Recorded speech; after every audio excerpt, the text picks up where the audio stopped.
Welcome back to the Rizz Show. Phone number 314-6-WALKER, 314-692-5537. Cameras in chat room, 1057thepoint.com/Rizz. The socials at RIZZ Show. Emails RizzShow1057thepoint.com. We got John Patrico here. He's chomping at the bit here, ready to start the contest, huh? No, he isn't. Really. And our good buddy Chris Kerber's here. Play-by-play fella. I didn't realize that you were bringing in a live version of Freak of the Week. This whole thing's a freak show, isn't it? What did I walk into? Right? Isn't it? I know. You walked into good stuff, Chris, because we're about to do a contest. And in fact, we could have Chris Kerber as your lifeline. Oh, okay. Oh, that's a good idea. You don't want to do that. Oh, we want to see. We want to see this happen. How's your singing voice? It Doesn't exist. Am I in a shower? You feel well. Talk about Freak of the Week. Here we go. There you go. There you go. Perk Jeff Yeah, I'm up over Sinatra there, in the really? shower right now. It's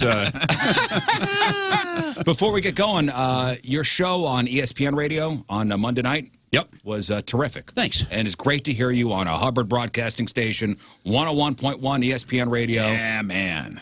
So it's a Monday night show? Yeah, well, it's kind of a blues caravan. We've done this over probably the last 8 years. So we take the show out and we try to do it in a different part of the region and the city every Monday night from now until the start of the season. And then it'll morph into a weekly show that we're going to do. But Joel Farnsworth, who's our head equipment manager, joined us for the hour, and to get some of the inside stuff from him that you normally don't get to hear was really a cool angle on that whole playoff. It sounded great. Yeah, thanks. And it's good to hear you talking hockey on one of our stations over here. His voice in stereo, just that I know. alone. I turn on the station. I'm like, freaking love it. I'm used to hearing a hairdryer on. Yeah. When the games But would it's get so bumped nice. to FM last year and the last several years, I was ecstatic. That's what everybody says, but as great as my voice is in stereo, HD has had that negative impact on my face. Yeah.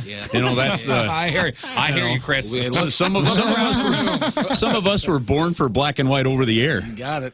Are you ready for the season to start? Yeah, I'm personally ready for the season to start. We got a lot of work to do to get things up and running yet, with the station change and all that. So we're going to use the next month to do so. We're on the air on September 16th. It's crazy. We're just about a month away from our first preseason game, and every single preseason game is going to be aired.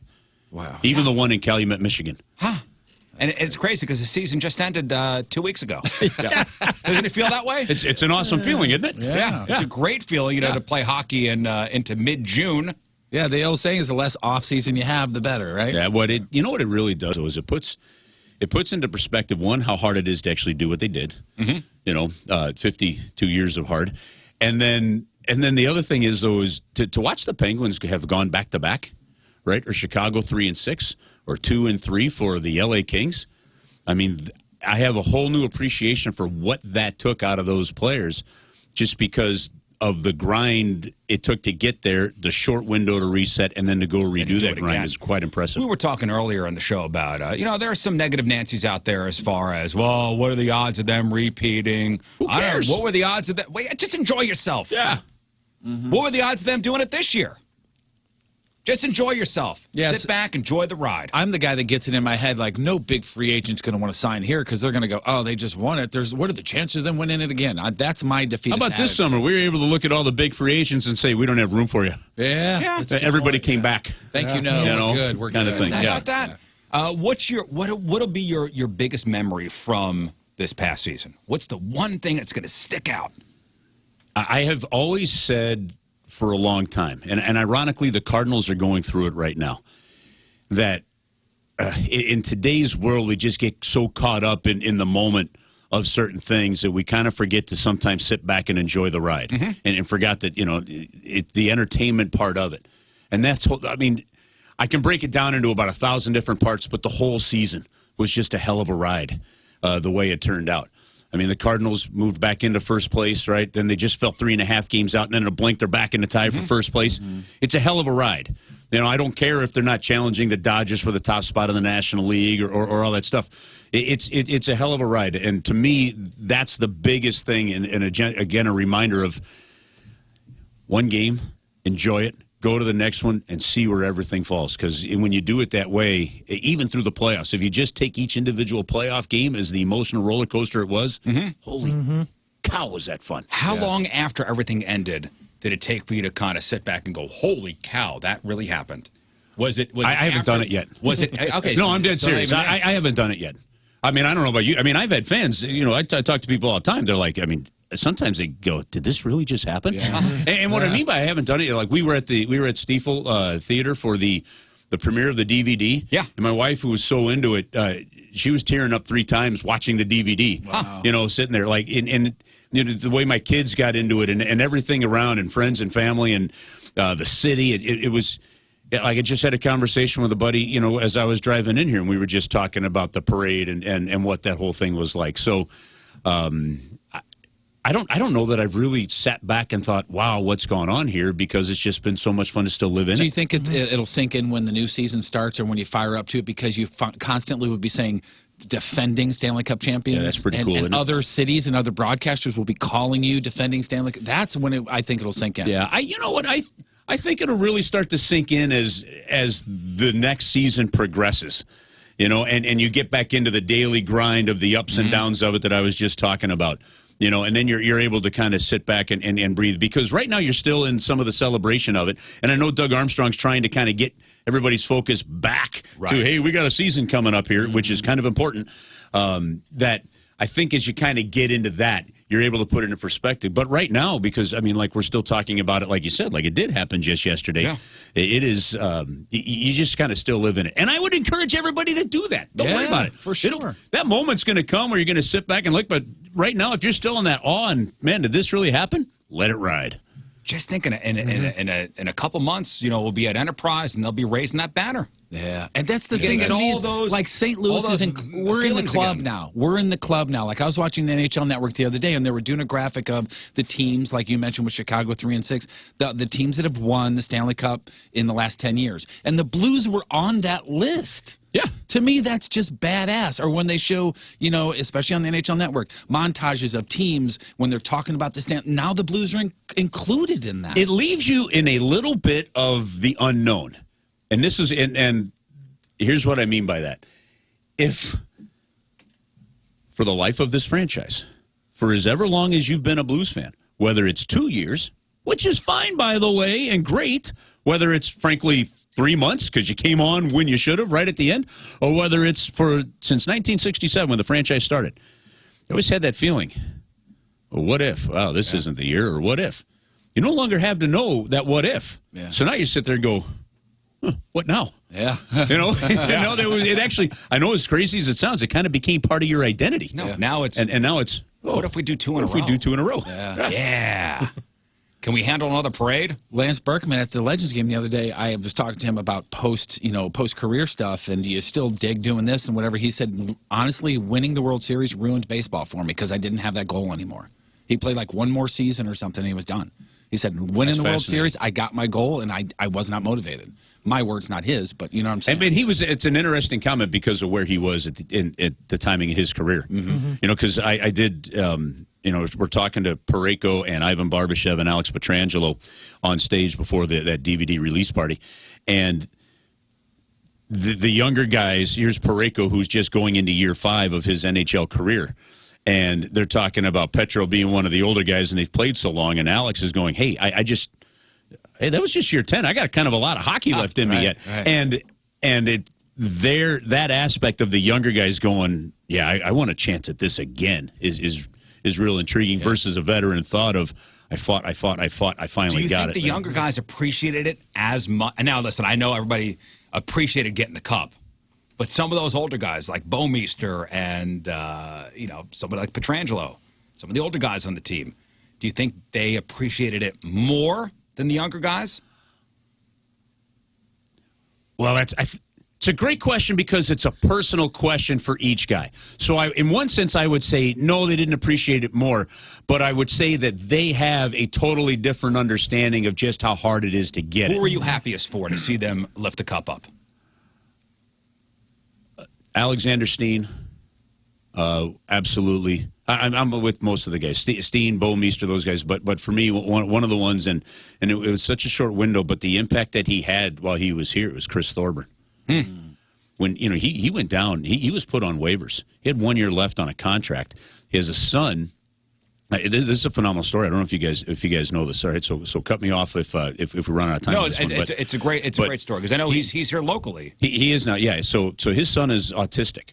Okay. So when Chris Thorburn decided to sign with the St. Louis Blues, one of the impacts that they had to think about from a family standpoint is how does this impact the son? It's not as easy and not as clean as just saying, hey, you know, we're going to move from Parkway to Eureka or to Rockwood, or you know, and just change schools. There has to be certain needs that actually fit within the development of where your child is at that point. So they decided St. Louis is a good spot. You know, Scott Mellenby has done some amazing, you know, work around here, who has an autistic child as well, and they were moving into they pulled up to their new house. His son didn't want to go into the house. The first night, he slept in the car with his son, right, just to help make sure he was comfortable. He was very close. He basically had made a phone call that said, look, if he doesn't want to go in, you know, by the end of the day today, we got to go back to Winnipeg. I got to call. We can't. I mean, that's how it's. Those are the kind of things that, like, we look at these athletes and, you know, Superman kind of stuff with, you know, and there's those. This is why I always remind people that they're people, right? That they're people, and it's to me that's just a hell of a story. And his son ends up, you know, going into the house. His son learned to count. I tell Kenny Wallace this all the time. It's agreed. His son learned to count and learn numbers by watching NASCAR. And the numbers on the cars. Awesome. And so a guy like that then gets put on waivers, right, at the beginning of the year. Nobody picks him up. He had a choice. I'm going to retire, go play. He decided, well, you know, I mean, and it's a $1 million contract, so you're going to go play that 1 year out. But he had to decide, hey, I'm going to leave my son. How am I doing? And he did it with such an amazing positive attitude. And the story he tells of the discussions he had with his wife. When he didn't play a game here all season long, and the Blues called him up after the San Antonio season was over. And when they did, and you talk to Alexander Steen and anybody in that room, it was like them getting one of their brothers back. Yeah. When he walked in that room that first day, he was so popular with those guys having played for just the 1 year. And when I think it went from Alex Pietrangelo to Jay Bouwmeester to Alexander Steen to Chris Thorburn. Yeah. I mean, and that's a guy that didn't play a game with you this year. That tells you a lot. That's so cool. that to me is stories like that. Cool. Yeah, I noticed that he was one of the earlier Cup risers or raiser-uppers, and I was wondering why. I did notice that too. Yeah. 800 games played. You know, of course, the teams that he had played for, like Atlanta and stuff, they didn't get to the playoffs often. So he'd only played 4 games in his 4 playoff games in his entire career. Wow, that's great. That's a great story. Welcome back to the Rizz Show. John Patrico's here, the radio play-by-play voice of your St. Louis Blues, now heard, and will be heard on ESPN Radio this upcoming season. Chris Kerber's here. And we're talking off the air about the new practice facility being built up there in Maryland Heights. And it is magnificent. It really is going to be something special. The Centene Community Ice Center, it's scheduled to open right around that first or second week of September. So the Blues will be having training camp out there. There's I believe it's a 2,500 seat rink, you know, on one side. So they'll be able to, you know, you'll actually be able to host games, tournaments, some bigger tournaments. It's going to become like a ice sport hub for the Midwest. Even to this day, St. Louis teams, despite the great success they've had and growth of the sport of hockey and other sports, figure skating and other different ice sports, sled hockey as well. I mean, we've had 3 or 4, you know, St. Louisans that have been part of the United States, you know, gold medal winning sled hockey team. Steve Cash has been a longtime goaltender for those guys. And by the way, if you guys haven't ever watched that, it's awesome. Cow, that game against Canada last seen it in person. Holy cow, it is fantastic. Watch what those guys do. It's really phenomenal. But so it's going to have the rinks. They're putting in things, guys, where they're keeping it, and this is right along the line of Tom Stillman's thinking, Chris Zimmerman's thinking, how they do it. There's going to be it's built for family. Where there's going to be areas and plenty of room where if you know you got kids out there because you're taking one to practice, there's going to be spaces where you can do homework. That's amazing. Wow. Okay, I mean things like that because they know it's not just about getting your kid to practice. They know it's kind of about the whole approach to They thought making your life, part of this, and it's a community center. And while they had some real hurdles with their initial plan to do it, the way the city of Maryland Heights has stepped up, the way that this private-public partnership has worked has been phenomenal. And this is going to be a spectacular facility with the 3 sheets of ice, the training facility. The Blues will be there. And again, I think the Blues equate to, 3% of the total ice time out there. You'll have high schools that are already scheduled out there, colleges. It's going to be something else. And if nothing else, a handful more of sheets of ice in the St. Louis area is so needed, it's ridiculous. Yeah, it's amazingly needed. And, because when the rink in Chesterfield closed down and you lost those 3 sheets of ice, this has all had to be filled for somehow. And the sport has grown tremendously that you need to make it more available, more accessible for people. And so the new rink in Chesterfield will be coming online, and then you've got this one, and this one's really they're both going to be great, and it's so needed for the area. Well, Moon was saying, even with the Learn to Play stuff, his son is doing the Learn to Play. They went from 25 kids. 25 average per session, and my son is in with 110 kids with a 50-person wait list. And how cool is it that they do these for free?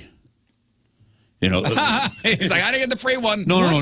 To get the early parts going, the Blues, as part of the Blues for Kids program, have created some programs where there's a free Learn to Play program that's part of there. Where and it's. You guys ever go out to that Top Tier Outdoors there off of Manchester Road in Ellisville? Yeah, exactly. Okay, and Jamie that runs that owns that place. He's been unbelievable. He's donated some items to the Greg Ebley golf tournament for Crohn's and colitis. Okay, he died from complications. Right, and I've emceed that for a number of years for the guys out there. Well, he pulled me aside.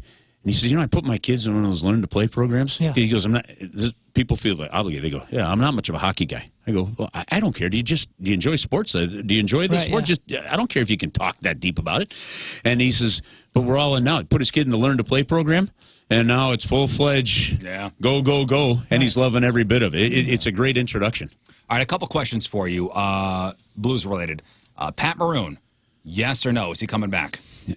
Your guy. My gut says no. I have not talked to Pat about it. It's just I know you still have Ivan Barbashev as an unrestricted free agent and limited cap space. So unless there's something else happens, as much as I would personally love to see it, I don't know that it would happen. I just don't know that there's the cap room for it. He played in a Legends softball game with the fellas here up at Car Shield Field and almost gave like a goodbye speech at the end. Well, I mean, the math is there. I think they're 2.5, 2.7 million, away from the cap. You still have to keep some space for things to happen during the season. You've got to get Ivan Barbashev still under contract somehow, and so I just think that's going to be tight. And even if that's the case and Pat moves on, he took a gamble on himself for 1 year and was rewarded with the ultimate prize to do it, and such an amazingly great story that is. Downright amazing that you would be bringing everybody back but one guy. Right. Yeah, that's just good. Blowing my mind still. Good percentage. Another rumor making the rounds, and this is via Reddit, rumor that the St. Louis Blues will have a second alternate jersey this season. I don't know if you heard about this. Bringing back the old 1995 kind of red stripe. The one that's jersey. angled? I don't know. I'm thinking the year that Gretzky was. Like the Gretzky the red, blue with the yellow stripes that are You hear about this? The Ronald McDonald one. That we all hated until like 2 years ago, and now we love them again? What are they called? The clown jersey, I think? Yeah. TJ Oshie said, and he goes, that's my favorite jersey of all time. And you finally hit this generational divide where for so long everyone's like, those were hideous. And to think that you've got this unbelievable picture of McInnes, Pronger, Hull, and Gretzky all on a blue line, right? And in that jersey. It blows your mind considering how classic some of the Blues jerseys had. As far as that rumor. Now, mind you, this is coming from somebody by the name of Billy Bob Bunghole. I can tell you this. Billy Bob Bunghole says, rumor has it. I can stand on surefire solid ground to say I have not been a part of one conversation. I don't have any idea about what that plan is. I do know this, though. The league does give you an opportunity for like a heritage night game. Like you've looked up and you've seen the Toronto Maple Leafs and they wear the St. Pat's jersey. Okay. So within that realm, something like that could be done. But I mean, honest to God, sit here and tell you that I have not been a part of one conversation that is going on. I think that'd be pretty neat, to be honest. I think you're right. It would go over huge. You said a generational divide, and I think you're 100% correct in saying that those are like one of the jerseys where people are either like, hell yeah, I love those, or they go, that is a disgrace to this organization. Dude, they're like, it's crazy, disastrously the ugly. split between the two. I think they're amazing. They're so ugly, they're amazing. That's what I'm saying. It's like a song that you liked in your youth that when you're an adult you realize it's just a total piece of crap, but you still really enjoy it. And now you almost want to hear it. You remember the old Viper years, the roller hockey team? It reminded me of a jersey from a roller hockey league. Yeah, it did. That is not a compliment. No, and you know what? But I would really love for it kills to come back. I really would. It's the numbers that are angled. Remember the first number was smaller because it was jammed in? You just forgot how bad you hated it at the time, is what's happened. But that's why you want it back. Yeah. No, listen, no. For a game or two. Okay, I thought that it's been the worst jersey in Blues history. Okay? That said, I'm right there with you. There have been so many people and fans that have said exactly what you did, Rizz, where they're like, yeah, I want it back. Oh, let's do it. Imagine seeing Ryan O'Reilly in that jersey. How cool is that? How cool is that? I got about 6 others I'd like to see, but fans want it back. And I'm not kidding you. TJ Oshie was adamant with me. He goes, that jersey is the bomb. It's the greatest jersey the Blues have ever had. All right, well, we'll see if Billy Bob Bunghole on Reddit is right. Apparently, this guy correctly predicted the All-Star game coming to St. Louis, so I don't know. Wow. I still think it's 1,000 times better, even though I didn't like that jersey in the 90s. It's 1,000 times better than the dark one with the circle. I just don't like You didn't like that one, huh? I hate that one. I like that one, too. That was our third jersey before the Winter Classic one came in. I can tell you, Tom Stillman wasn't a huge fan of the way that logo and stuff looked either, which is one of the reasons that we changed it. So you're thinking like an owner there. That's good for you. Look at you. What about the jersey management material? What about the jersey that got vetoed? The trumpet jersey. You remember those? Yes.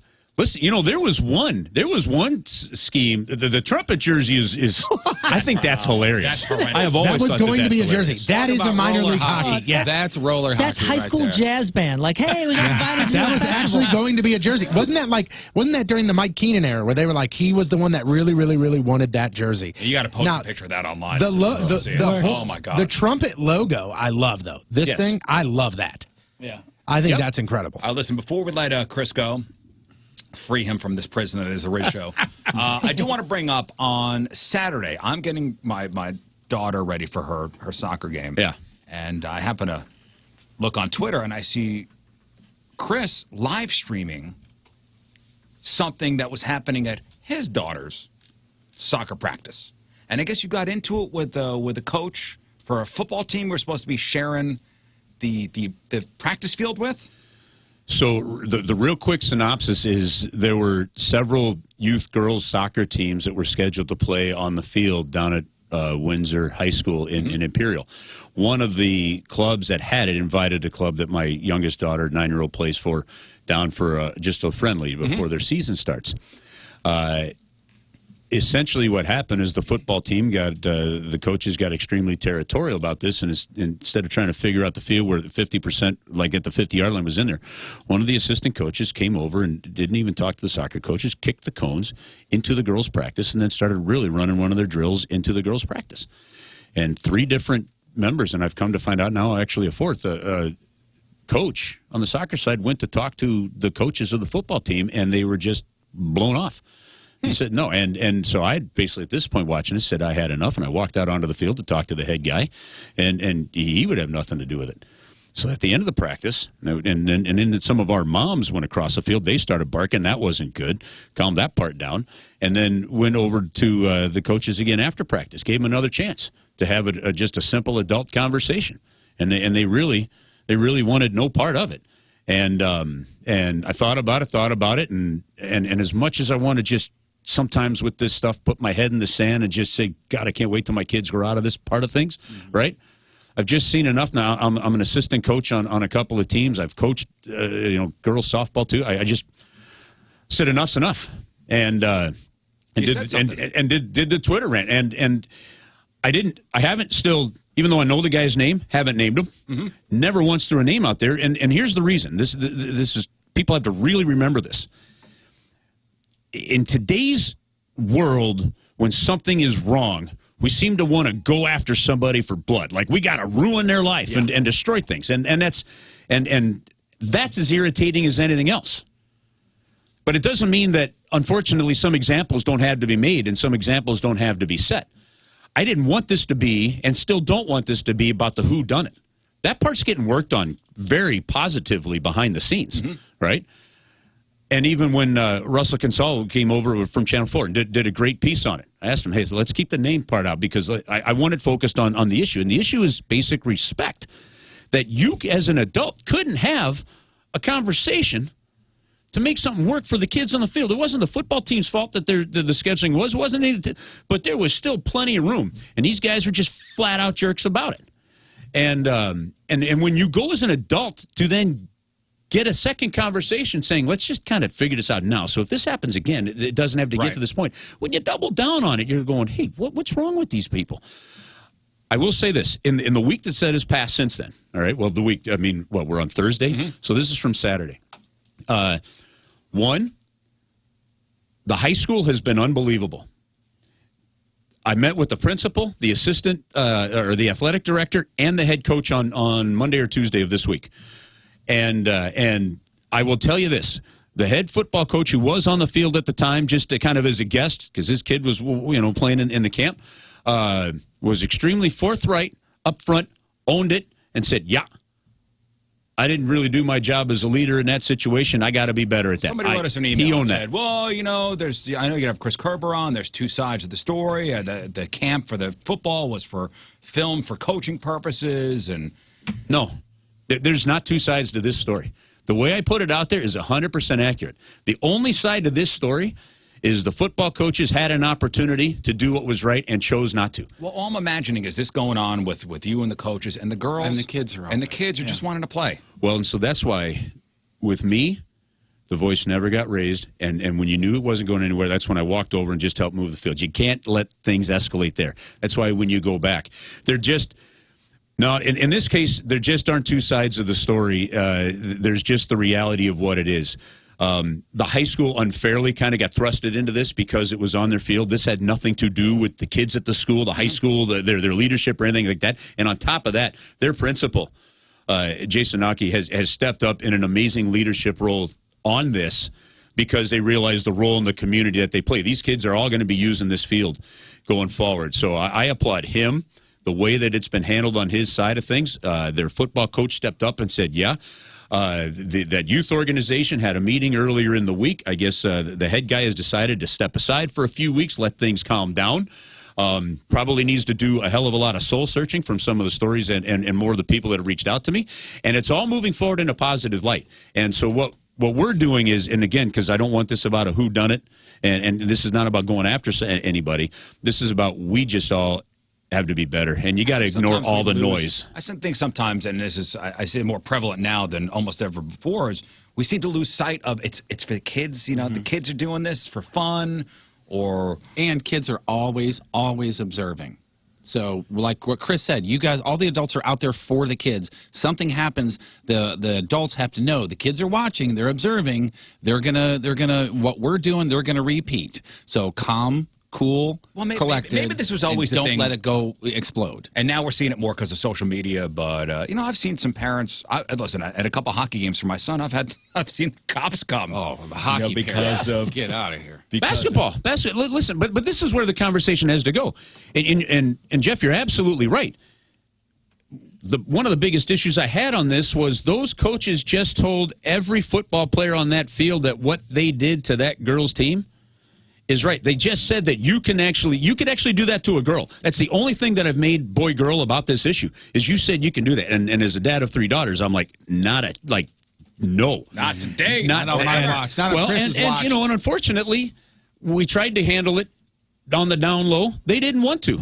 And oops. So but moving it forward, it's even less. It's kind of funny as this conversation's gone. It's becoming less and less about the kids, and what I mean by that is, this is now becoming about like just basic respect between adults. Yeah. To figure out things. Yeah. And that if we got to hit that point now as much. And I've had whether it be the head of CYC, ahead of a CNR basketball leagues in town. So many different people reach out positively. Some videos we're going to work on, some stuff to do to keep moving this forward. And if we can take something like this and not focus on the negative part, but use it to create the positive, that's what we're really trying to do. Coaches and some parents need to just put things in perspective and go, hey, man, let's just be cool, man. Yeah. Let's be cool. And again, I want to applaud the principal of the high school, the athletic director, have taken when they did not have to do this, because the only reason they're involved is it happened to be on the high school field because it's a great facility. Yeah. They've actually taken a hell of a leadership jump on this, and I thank them for it. Well, Chris Kerber, thank you very much for stopping by, hanging out. You got it, guys. Hey, I guess we're doing something weekly this year. Yeah. I'm in. Yeah. That'd be wonderful. I'm going to avoid Thursdays. John. Oh, you want to give me a certificate? Hey, it's your third time on the show officially. Oh, so nice. Yeah, third time bag. No expense held back. Listen, cross somebody else's name off and write your name in. I'm putting this on the wall. Listen, you know how lucky we were today. I'm the guy that could go to college and sing every Neil Diamond song and ask my roommate who's the peachy mode. So, Chris, congratulations on your third time. Right. We need the frame back. You can hang that on the wall, but we need that frame. We'll need the frame back. Yeah, you see why.